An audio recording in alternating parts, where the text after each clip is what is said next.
आपका भी एग्ज़ाम दोस्तों 16 फरवरी का होने वाला मैथमेटिक्स का बिहार बोर्ड क्लास 10 का। तो देखिए वायरल क्वेश्चन क्लास 10 का दोस्तों गणित का लेकर आए। यहाँ से देख सकते हो मैथमेटिक्स का पूरा वायरल क्वेश्चन है। यहाँ से देख सकते हो सेट क्विट आपका एआई और यहाँ आपका गणित का परीक्षा होने वाला है दोस्तों। तो पूरा वीडियो में लास्ट तक बने रहिए। और ये दोस्तों एग्जाम्स होने वाला है दोस्तों, आपको पता होगा कि 16 फरवरी 2024 का होगा। पूरा का पूरा वायरल प्रश्न है, तो वीडियो को पूरा देखेंगे एंड अंत तक देखेंगे और चैनल को जरूर से सब्सक्राइब कर लीजिएगा। और मैं आपको बता दूं दोस्तों, आपके एग्जाम में डबल ऑब्जेक्टिव पूछा जाएगा, जिसमें से मात्र आपको आधे का जवाब देना होगा मेरे प्यारे बच्चों। और आपका एग्जाम में जो पेज रहेगा 32 पेज रहने वाला है। और आपको पता होना चाहिए दोस्तों, आपका जो समय दिया जाएगा 3 घंटा 15 मिनट का समय दिया जाएगा। तो ये सब आपको ध्यान में रखना है कि 3 घंटा 15 मिनट मिलेगा, जिसमें से आपको 15 मिनट क्वेश्चन पढ़ने का समय दिया जाएगा। और आपका दोस्तों जो क्वेश्चन आएगा 138 को रहेगा, जिसमें से 100 को ऑब्जेक्टिव रहेगा। तो फटाफट आइए प्रवेश कीजिए, वायरल क्वेश्चन है और चैनल को जरूर से सब्सक्राइब कर लीजिएगा प्यारे बच्चों।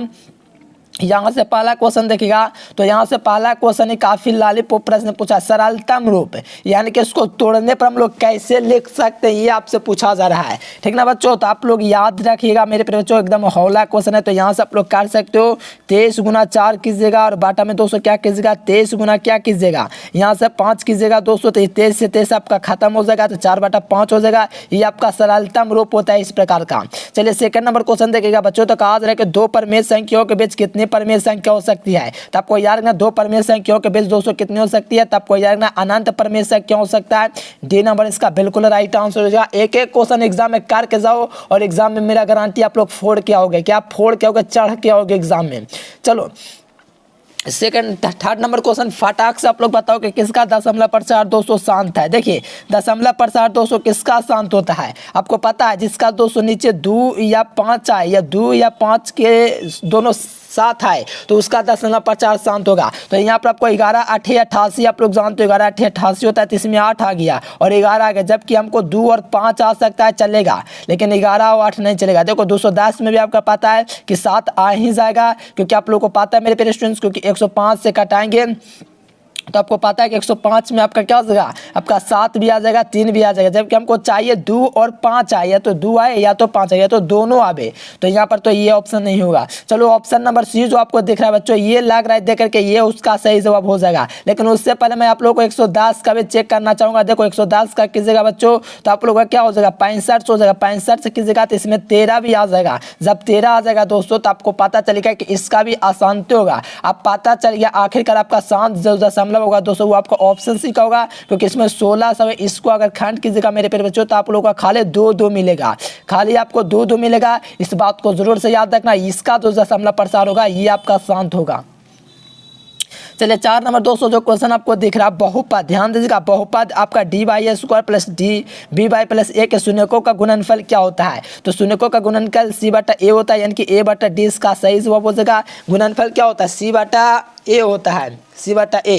तो यहाँ से बताइए कि a/d कहाँ पर आपको ऑप्शन में मिल रहा है। ठीक ना बच्चों, तो यहाँ से आपको a/d ऑप्शन नंबर डी में दिख रहा है, इसको जरूर से कर लीजिए। चलिए √18 का परमेयकरण गुणांक, देखिए कितना बढ़िया क्वेश्चन आया है। √18 का परमेयकरण गुणांक आपको करना बच्चों, जल्दी से बताओ। तो देखो यहाँ से आपका क्या होता है, √18 को हम लोग लिख सकते हैं दोस्तों, क्या लिख सकते हैं 2 गुना 3 लिख सकते हैं। जोड़ा आपको पता है कि बाहर होता है, तो 3 आपका 12 हो गया। जोड़ा जो होता है बाहर होता है, ये जोड़ा बाहर हो गया, √2 रह गया। अब परमेय गुणन गुणांक उसको कहते हैं कि आप इसमें किससे गुना करके √2 आपका परमेय संख्या बन जाए। तो √2 से गुना करेंगे ना तो √4 हो जाएगा। √4 का वर्गमूल जो होता है आपका क्या होता है 2 होता है। तो यहाँ से पता चलेगा बच्चों, यानी कि ये सब आप लोग जान सकते हो कि यहाँ पर जो संख्या है ना वही आपका क्या होगा परमेयकरण गुणांक होगा। तो सही जवाब बी नंबर होगा। नेक्स्ट क्वेश्चन दोस्तों 6 नंबर क्वेश्चन है कि कौन आपका क्या है अभाज्य संख्या। बच्चों देखो अभाज्य संख्या कौन है, चैट कीजिएगा बच्चों, अभाज्य संख्या कौन है। देखो अभाज्य संख्या सबसे छोटी अभाज्य संख्या 2 होता है, तो अभाज्य संख्या खाली 2 दिया गया तो 2 नंबर हो जाएगा। चलिए यहाँ पर ये बच्चा देखिएगा, ये क्वेश्चन ए बराबर बी क्यू प्लस आर है, तो कौन सा फार्मूला आपका सही जवाब होगा, ठीक ना। तो यहाँ से आपको याद रखना, आर जो होगा दोस्तों क्या होगा, ग्रेटर देन क्या होगा, लेस देन क्या होगा, बी होगा, सही जवाब सी नंबर होगा। चलिए यहाँ पर 8 नंबर क्वेश्चन देखिए बच्चों, क्या कहा जा रहा है कि कौन परमेय संख्या, देखिए कौन आपका परमेय संख्या, कितना हौला क्वेश्चन पूछ दिया आप लोगों से, कौन आपका परमेय संख्या ये पूछा जा रहा है। तो परमेय संख्या क्या होता है, जो पी बटे क्यू के रूप में लिखा जाता है। तो ये आपका परमेय संख्या, ये आपको ही पता है, ये भी परमेय संख्या है, ये भी आपका परमेय संख्या, लेकिन ये √5 से √5 कट जाएगा तो 6 हो जाएगा, ये आपका क्या परमेय संख्या है, यानी कि सही जवाब क्या होगा, तो ऑप्शन नंबर डी होगा बच्चों, जरूर से याद रखना, क्या होगा बच्चों, ऑप्शन नंबर डी हो जाएगा सही जवाब। नेक्स्ट क्वेश्चन 9 नंबर दोस्तों क्वेश्चन है कि द्विघात समीकरण इतना का दोस्तों क्या है, शून्य को होगा। तो देखो शून्य को निकालने के लिए कहा जा रहा है, तो आपको पता है कि 7x + 5x की जगह तो 12 हो जाएगा, और 7 × 5 की जगह तो 35 हो जाएगा, यानी कि इसका दोनों मूल्य क्या होगा, नेगेटिव होगा, क्योंकि यहाँ पर का दोनों पॉजिटिव में दिखता है, तो इसका जो दोनों होता है दोस्तों आपका क्या होता है, नेगेटिव में होता है, इसलिए सही जवाब जो होगा वो आपका बी नंबर हो जाएगा, दोनों ऋणात्मक। चलिए कौन अपरमेय संख्या, ध्यान दीजिएगा बच्चों, कौन आपका अपरमेय संख्या, आपका अपरमेय संख्या पूछा जा रहा है, कौन आपका अपरमेय संख्या है।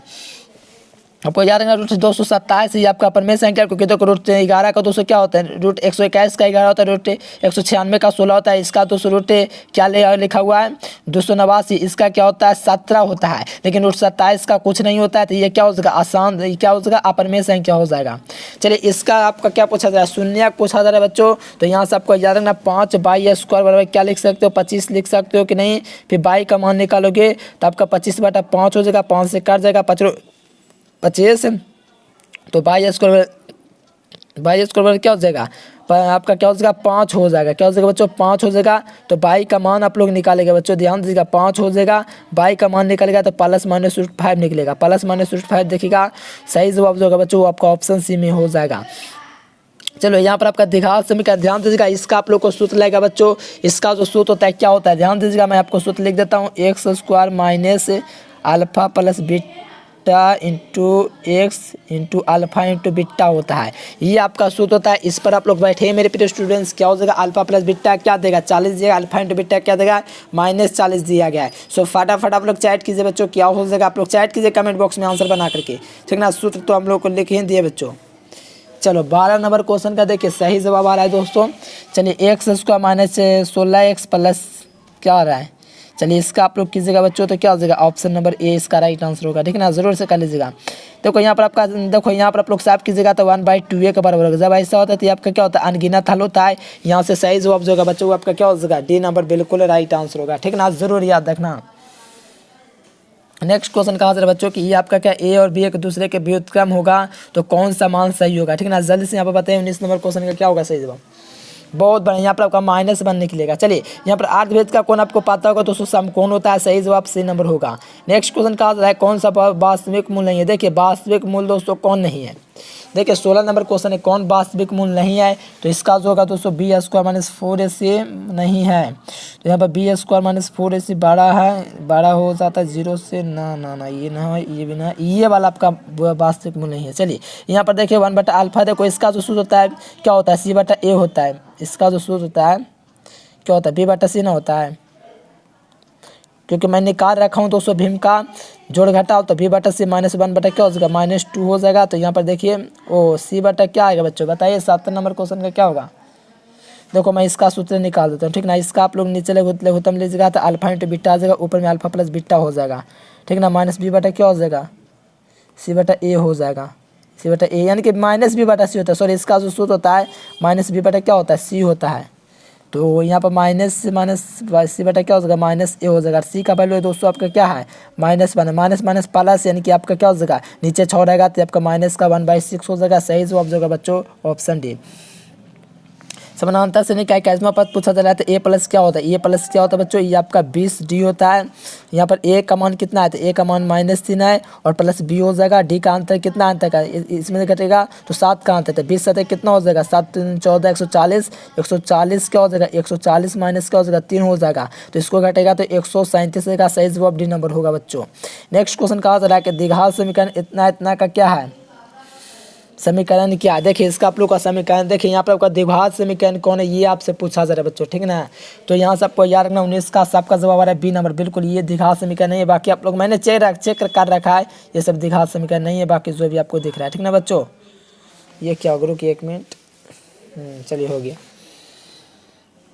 चलिए यहाँ पर पूछा था दोस्तों कौन सा पद 0 होता है, तो ये मैंने आपका चेक कर लिया बच्चों। जिसका जो पद होता है दोस्तों 22वां पद 0 होता है। यहाँ से ये सूत्र आप लोग लगा सकते हो a+n-1 इंटू डी, ठीक है। नहीं बनेगा तो व्हाट्सअप कर दीजिएगा बच्चों, इसी सूत्र पर आप लोग का बनेगा, 22वां पद 0 होगा। चलिए यहाँ पर आपका क्या पूछा, सारवांतर पूछा जा रहा है बच्चों। देखिए यहाँ पर आप लोग मान रखिएगा तो 6 में से क्या हो जाएगा, 6 में मान लीजिए 2 मान रखता हूँ यहाँ पर, तो क्या हो जाएगा, ये आपका 4 दूनी 8 हो जाएगा। ध्यान दीजिएगा बच्चों, यहाँ पर क्या हो जाएगा 4 × 2 हो जाएगा, यानी कि 6 में से 8 जाएगा तो क्या हो जाएगा, ये आपका -2 हो जाएगा। यानी कि अंतर आप लोग देख सकते हो कितना का हो जाएगा। एक बार और मान रखेंगे, एक मान क्या रखेंगे 6 माइनस क्या रखेंगे 4 × 3 रखेंगे, यानी कि 6 - 12, यानी कि इसका अंतर है दोस्तों -4 का अंतर है। क्या -4 का अंतर है, सही जवाब सी नंबर होगा। यहाँ पर समानांतर श्रेणी का मान पूछा जा रहा है दोस्तों, कौन समानांतर श्रेणी में 22 नंबर क्वेश्चन बताइए कौन समानांतर श्रेणी में है। तो आप लोग घटा दीजिए 1/3 में से 2 में से आपका क्या घटाना है, 3/2 में से आपको देखिएगा यहाँ पर क्या हो रहा है यार, 3/2 में से आपको क्या घटाना है 1/2 घटाना है। 2 2 लघुत्तम हो जाएगा, 3 में से 2 जाएगा, क्या हो जाएगा 3 में से 2 जाएगा, ठीक है ना पहले बच्चों। यहाँ पर आपका क्या जाएगा 3 में से 2 जाएगा तो 2/2 हो जाएगा, ठीक ना। यहाँ से फटाफट आप लोग बताइएगा, ठीक ना। चलिए यहाँ पर लघुत्तम आपका 2 है तो 3 में से 1, अच्छा 3 में से 1 जाएगा तो आपका 2/2, ये तो आपका 1 हो जा रहा है। तो समानांतर श्रेणी में यही लगता है, ठीक ना प्यारे बच्चों। हाँ बिल्कुल सही बात है, यही आपका समानांतर श्रेणी में है। फिर देखिए 1/2 में से आप लोग हटेगा इसको तो ये आपका क्या हो जाएगा प्लस माइनस प्लस हो जाएगा, इसको कीजिएगा तो नीचे 2 ऊपर में 2, यानी कि 2 यानी कि सही जवाब आपका सही जवाब है दोस्तों ऑप्शन से, जो कि समानांतर श्रेणी में 1 का अंतर है। चलिए कौन नियामक है, देखिए नियामक कौन है, तो नियामक जो होता है 0 0 मूल बिंदु होता है, सही जवाब डी नंबर होगा। 24 नंबर खटाक से आंसर लगाइए, क्या हो जाएगा आपका 2/3 है तो एरिया में दोस्तों इसका क्या होगा 12 के स्क्वायर के बराबर होगा, यानी कि 2 का स्क्वायर 4 हो जाएगा, 3 का स्क्वायर 9 हो जाएगा, जो कि ए नंबर में है। देखो आकृति का मान पूछा जा रहा है, तो यहाँ पर आपका 265 कितना हो गया 110 हो गया। यहाँ पर आपका 70 बचेगा क्योंकि त्रिभुज के तीनों कोनों का योग 180 होता है, और ये आपका क्या शीर्षाभिमुख कोण है, तो ये x का मान भी 70 डिग्री, तो ऑप्शन क्या होगा सी होगा। चलो यहाँ पर देखो रेखाखंड के मध्य बिंदु का नियामक क्या होगा, तो देखो इसको और इसको जोड़ेगा तो आपका क्या हो जाएगा, इस बाटा में 200 क्या हो जाएगा 2 हो जाएगा, फिर इसको जोड़ेगा तो 6/2 हो जाएगा। इसका बाद आपका 4 हो गया, 4 3 आप लोग देखिए कहाँ पर देखिए डी नंबर में आपको दिख जाएगा। यहाँ से निकाल सकते हो x2 + x2 - x1 + y2 - y1 निकालेगा बच्चों, तो इसका जो वैल्यू निकल जाएगा 4√2 निकल जाएगा, यानी कि √2 निकल जाएगा। नेक्स्ट क्वेश्चन कहा जा रहा है बच्चों sin² + cos² x का मान जो होता है आपका क्या होता है 1 होता है।